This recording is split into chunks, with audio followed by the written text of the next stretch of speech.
This is my root cellar. When I moved here, this was an old cistern. This door area had already been bashed out by the previous owner, but I insulated to the ceiling, and I insulated the ceiling and took some ducting out of here, and then it's been a root cellar now for 10 years.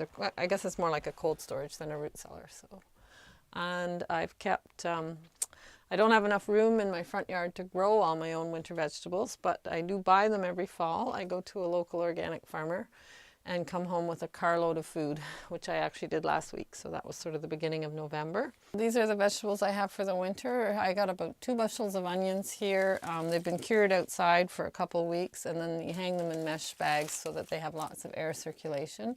Same with garlic. It needs to be cured and it needs lots of air. And I store between 30 and 50 bulbs of garlic a year. This is a bushel of potatoes just in an open basket, and I have 2 more bushels to come down. I haven't done that yet. Green cabbage are again stored in an open bushel. They'll store like that until April, and they're fine. I didn't get any red cabbage this year from the farmer. It's when you buy from a farmer, you don't always get everything you want, but I would like to have a few red cabbage. This is about a 1/4 bushel of leeks. They're in some damp sand just to keep the roots from drying out. They don't store that well. I use them in November, December, and January, and then by the end of January they get pretty dried out. There's about 6 or 7 turnip here. They store really well. Sometimes they get a little bit shriveled, and I just cut them up and put them in water when I use them, and that works really well.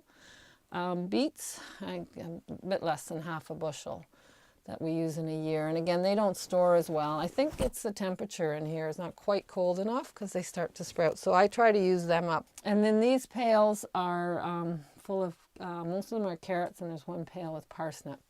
And traditional root cellars were built into a hill, and they were like 98% moisture, dripping water from the ceiling. And we don't get that in most basements anymore. So the damp sand keeps the root vegetables moist. So what it is, in each of these pails, there's a layer of sand, then a layer of carrots, a layer of sand, a layer of carrots, and so on. And when I need them, I just dig them out. And you need to cut the tops off of the carrots or they'll sprout before you put them in the sand. So these are layered, and that one of them has parsnips in it. You can do the same thing with beets, except you don't cut the tops off the beets when you store them. And I've had them until, beautiful carrots in here until June.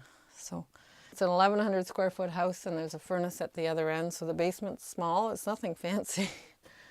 I'm quite amazed at how much I can do in this little space.